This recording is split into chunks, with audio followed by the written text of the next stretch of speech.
Hey there, welcome to the channel. I'm Cindy Daychuk with Queen Bee Creations. Welcome if you're new, welcome if you're returning. I'm just always here, so welcome to me.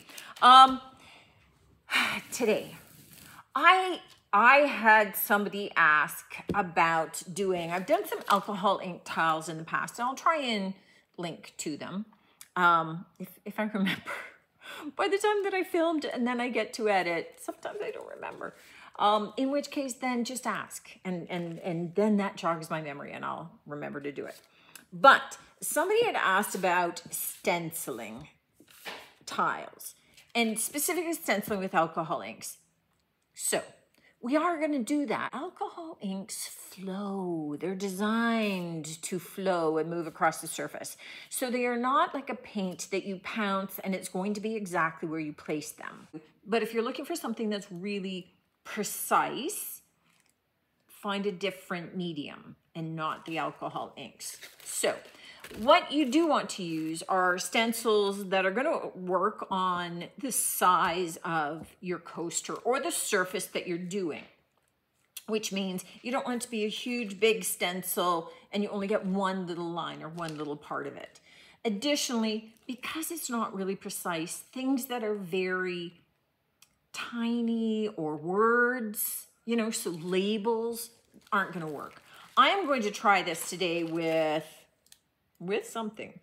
Spanish tiles from JRV, but there's a number from JRV of different packs, and I just thought I can't fit all of these on because these are larger than my tiles, but it's going to give me a good little cross section of patterns. And you just want to have your stencils out and ready.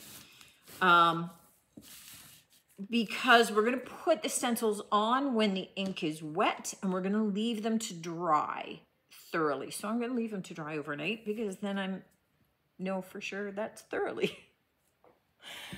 First thing that we want to do, and I have to do this kind of one tile at a time just because your alcohol evaporates. So this is alcohol in here, just isopropyl alcohol, 99%. And I just have a number of colors. So the only thing that I want to do is on all of my tiles, I just want to, let me move this guy down.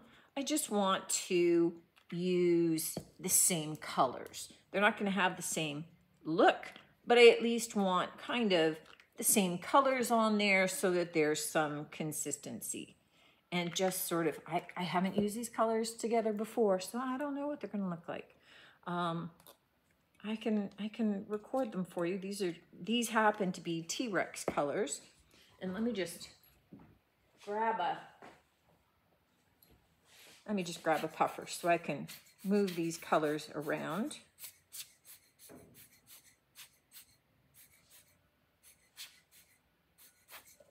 Okay, I'm going to add more alcohol to lighten this because I'm thinking it's a little dark.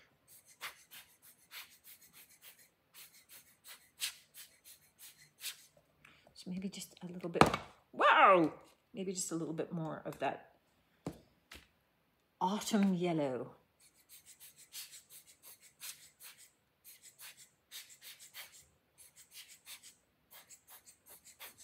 All right, while that's wet, I'm going to put my stencil on. And you're going to see, oh, a bit of plastic attached to it. And I just want to, where the stencil actually is, push down on it. You're going to see it kind of flow and move underneath in different ways, in weird ways. And then I'm going to take, this is metallic. So this is a Pinata brass color. It's probably like my favorite gold. And you know what? I think I'll add that after I've done all four of them. But we're just gonna, well, I got that guy. All right, I've got a spritz out here. So I don't spritz my other one by mistake. So let me start with a little bit more of that yellow on there.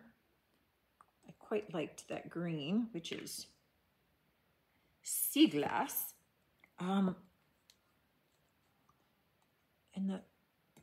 I'm not sure which blue it was that seemed so dark, whether it was this or the Monsoon. So,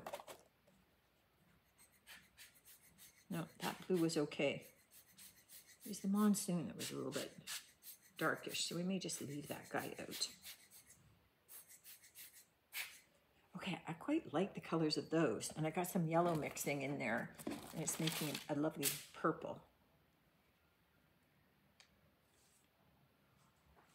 Okay, so just dropped one. Okay, just carrying on here.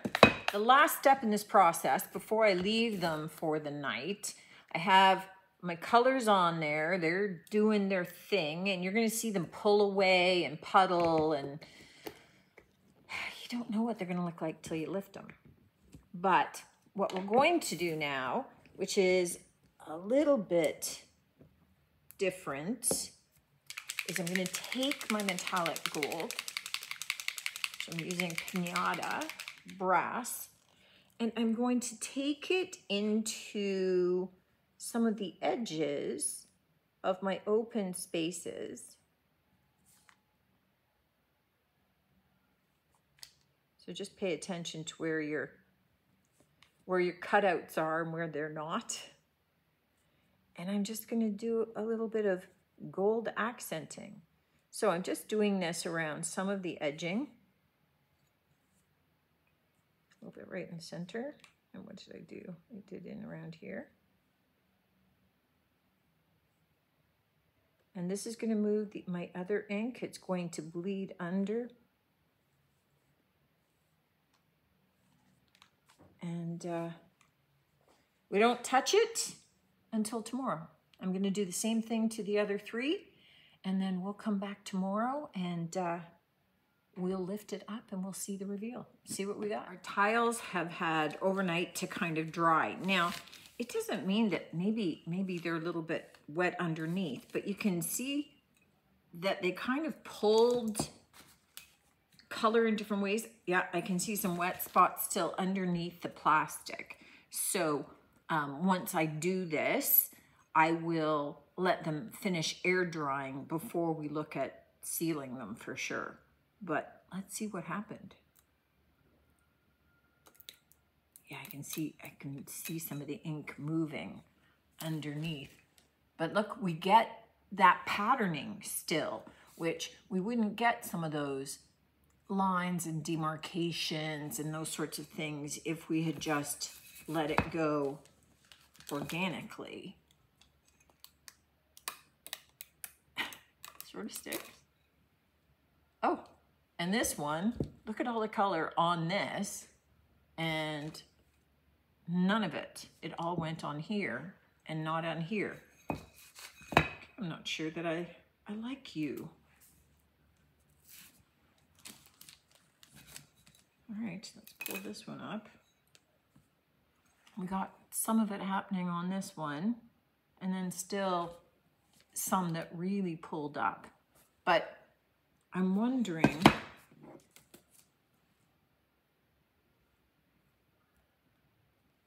no, the yellow was totally dry, but here the blue is still very wet.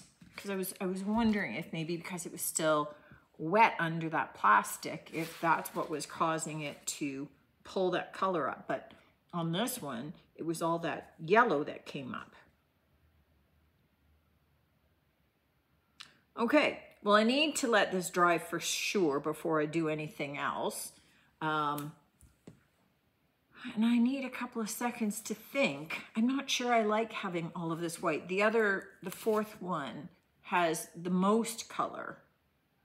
It was quite intense. So as part of a set, this is kind of awkward, right? And I don't mind it having kind of the irregularity to the look. We were using different stencils in each case, but I do want the color families to be reminiscent of one another. So I need to think of this a little bit.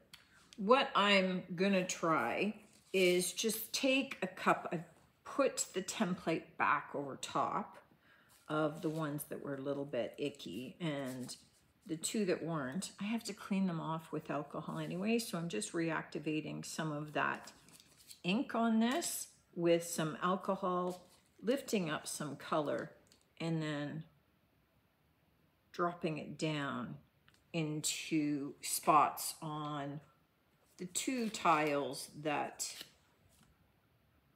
were kind of lacking some oomph. And we'll see what happens. Now, the only thing is that it's lacking color on the inside. So we'll see how much leaches under. And I'm going to leave this for a little bit, then lift off, and we'll kind of go from there. Okay.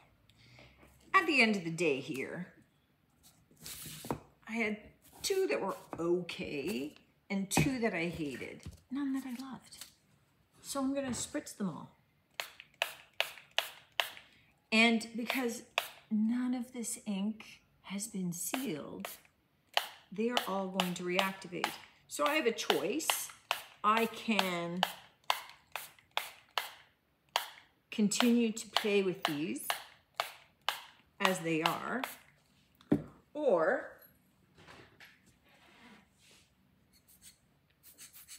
I can end up just wiping them clean. So like this one is pretty muddy looking. So I'm gonna kind of blot and remove some of this. And it's interesting, I'm still getting some of that tile look.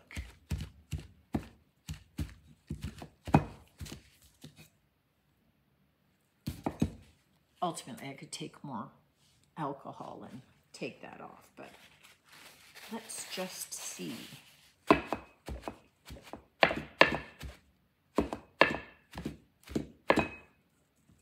That's kind of a worn, tiled look too. I just need clean claws here. These are just old napkin backings from a different project.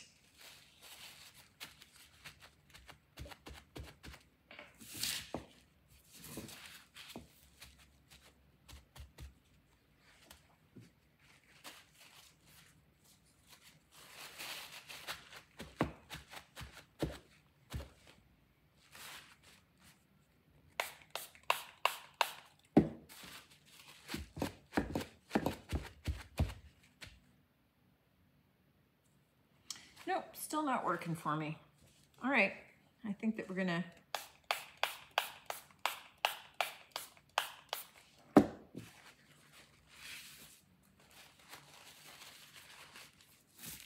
so you can see that my tiles are pretty much cleaned off now. Just spritz them with alcohol, wipe away, except for some of the gold patterning on there. So I have another technique I wanted to try, something that gives kind of a much lighter sort of mottled effect. And I'm thinking that, you know what, we can have the gold peeking through for this. So to make this easier, I'm sticking with the same kind of three colors. So we still have those T-Rex inks, and I'm just laying them down randomly. Get them working together. So we want a little bit of this yellow now. There's a lot of that dark blue. And instead of spritzing directly on it, what I want to do is saturate a paper towel with alcohol. So you can see how vibrant that is. I'm gonna take that paper towel down and I'm gonna spritz it some more. Just want it quite saturated because I don't want it absorbing all of it. I just want to lightly press down. And it's obviously going to absorb some, but especially those darker blue areas, it's going to lift and it's going to create something lighter, and you can see a lot of those little cells that develop. Okay, I'm digging that. And I like those little pops of the gold coming through. So we put these off to the side. We're gonna let these dry, and then we can look at sealing them up. Okay, I'm digging these ones now. All right, gang, this is where we're at. This has dried now, and it's okay, but it needed a little zhuzhing. So here's what I've done, and this is where we're gonna go. All those little things need a little outlining, right? Just needed a little pick-me-up. So, and because I hadn't taken my wet alcohol inks and colored the sides, I am just taking an alcohol ink pen using, not that end, this end, the chubby end, and coloring the sides. Super easy, and I picked blue just because it seemed to be the most dominant color. But what we need to do is I'm just taking a fine pen. This is just like a little 0.04 micron pen. It's just like a gel pen. You just want it fairly small. And I'm just going to kind of loosely outline a lot of my shapes. Now, I'm not doing all of them. I'm not going around every little piece, but I'm just kind of choosing the elements that kind of make sense and that sort of add a little bit of a difference.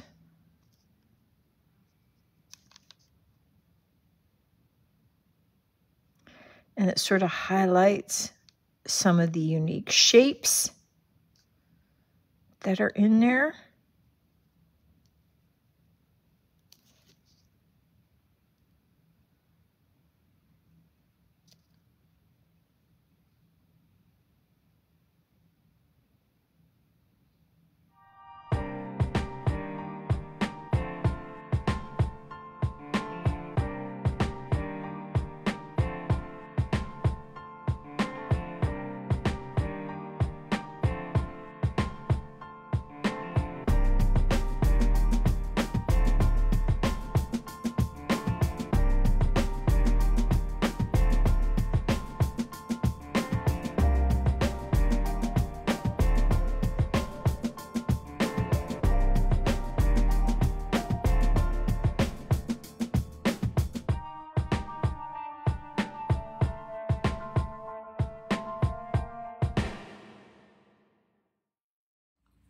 Okay.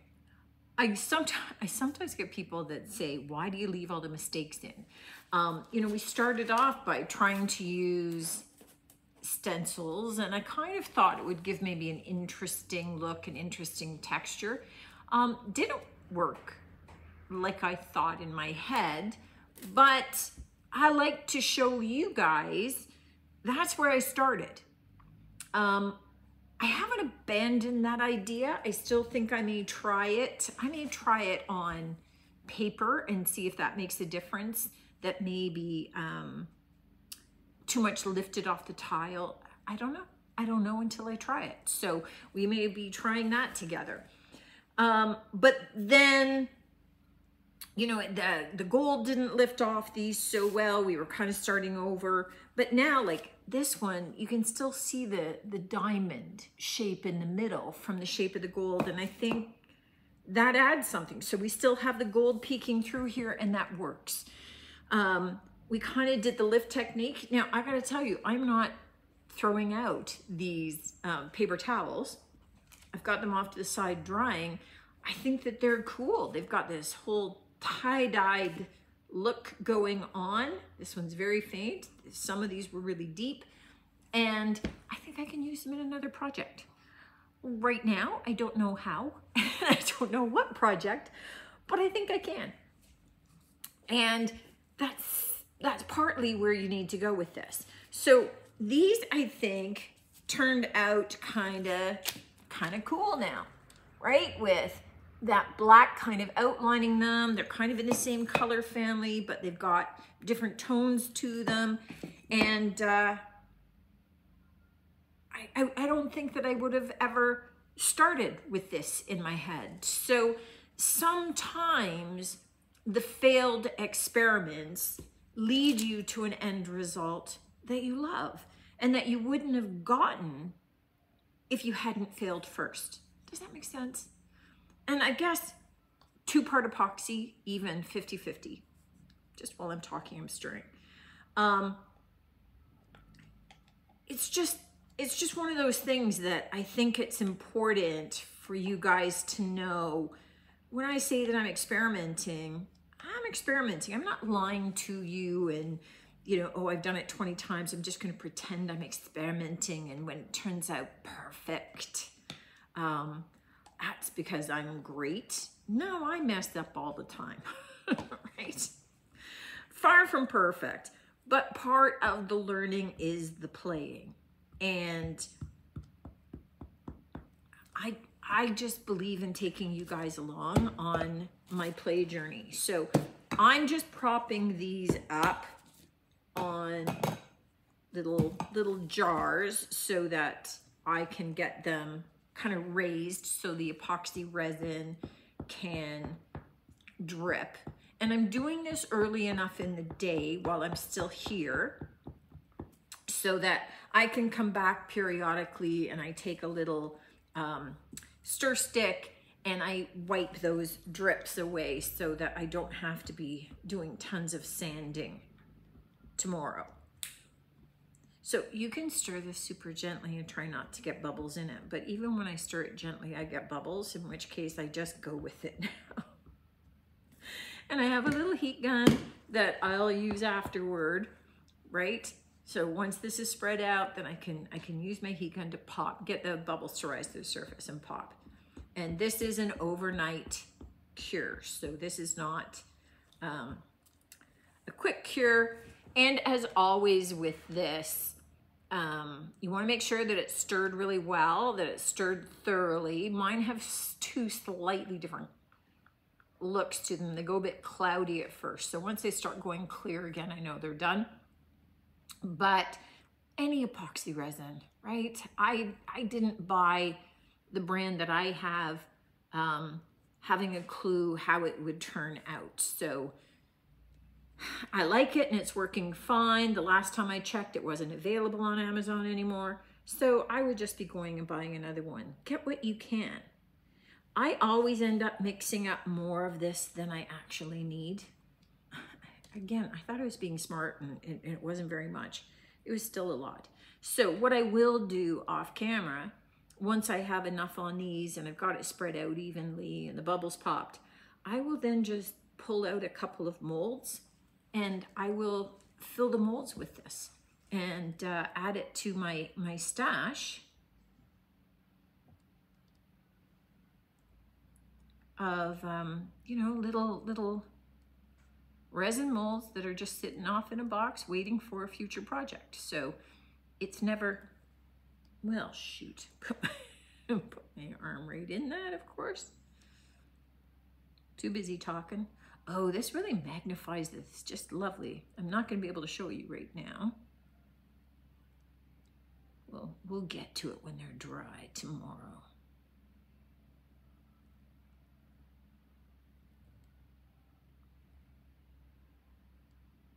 And then I'll go wash off my sleeve. So I'm just helping this push out. Now, if you are very particular about this, which you saw me plop the little tins down to rest it. If you're very particular about this, then you can put a level on top of your tiles before you add the resin to make sure that they are all nice and even. I don't care. I'm not as particular about it. It's fairly even. You know, everything wasn't on a major slope and slipping off one side only. So, you know, it's okay. And then I just dip back into a puddle. Obviously I have the table covered, but I dip back into the puddle just to ensure all the sides are coated nice and evenly as well. And then we'll leave this to dry and we'll take a look at them tomorrow. But you know what? This starts to fall into a happy accident because I'm really kind of liking the look of these. And again, don't think I would have ended up here. Final step for these. You know, you could put little rubber feet onto the bottom, little felt pads. You could cut out a piece of felt. I just go for easy, and I get these little cork bottoms with an adhesive back from Amazon.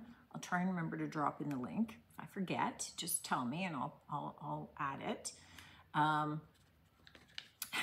There's always a gap from when I film and say these things and edit and post. It's just different. But these are pretty much the exact size. They deal with the bumpy backs of these just perfectly, and it just looks a little bit better, looks a little bit more finished.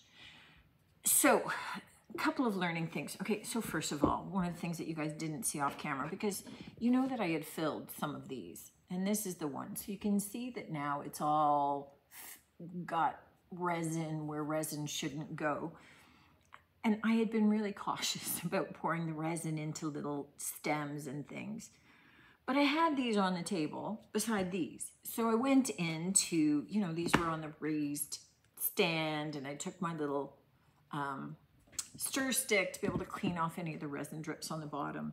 And I wasn't paying attention to what I did. So my lovely, lovely new little, you know, workout jacket that I had on yesterday, you know, the colorful one, the pretty one. I should never have nice things. I put my whole elbow into this. I washed that. I don't have solvents here and things because they give me migraines, they give me headaches.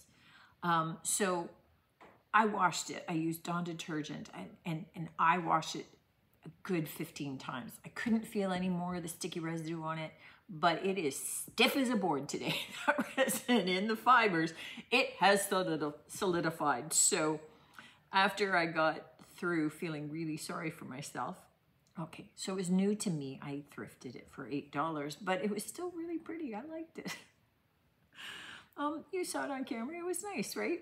So anyway, it's kind of toast. So rather than getting rid of it though, I'm going to take a closer look and see if I can somehow, with my limited sewing skills, take the sleeves off and make it into a pretty vest. So all may not be lost. Otherwise, you may see it become a project. Maybe I could make it into a really nice bag. All right, well, something. It's going to have another life as something. But just so you know, this whole video, it was a failed experiment to begin with. And then we did a fix. We couldn't, tried to start over from scratch, but the gold didn't want to come off. I would have had to have been scraping. So I tried to come up with a different idea of something that I had wanted to try, but I had never tried, that I could incorporate the gold in. And this is what we came up with. And you know what? And so I'm showing you this one because you can still kind of see the diamond that was in there with the gold. But I'm really kind of digging how these came out. I think that black gel pen, and you can see like on this one, I left big spaces where I didn't put any detail in. This one was much more broken up, so it has a lot more detail, but they still work together. They still go. And that gel pen did not smear. I think you could get away with probably like a permanent marker. Just, you want a really fine one, right? But you could have taken a gold instead of the black and gone with the gold and done some outlining. But I actually like how these turned out, and I think it's a thing. I think that it looks cool enough that it could be this is the craft.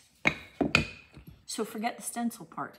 You know what? Don't forget it, because we learn from our mistakes. I'm not saying that I won't try it again, because in my head, I still think it could be a cool look. I don't think I did it I won't try it the same way the next time, but I think it could be a cool look. And so I have a couple of ideas. On how to try that differently next time. So we'll see if the new idea works or if it's going to be a fail that we have to fix.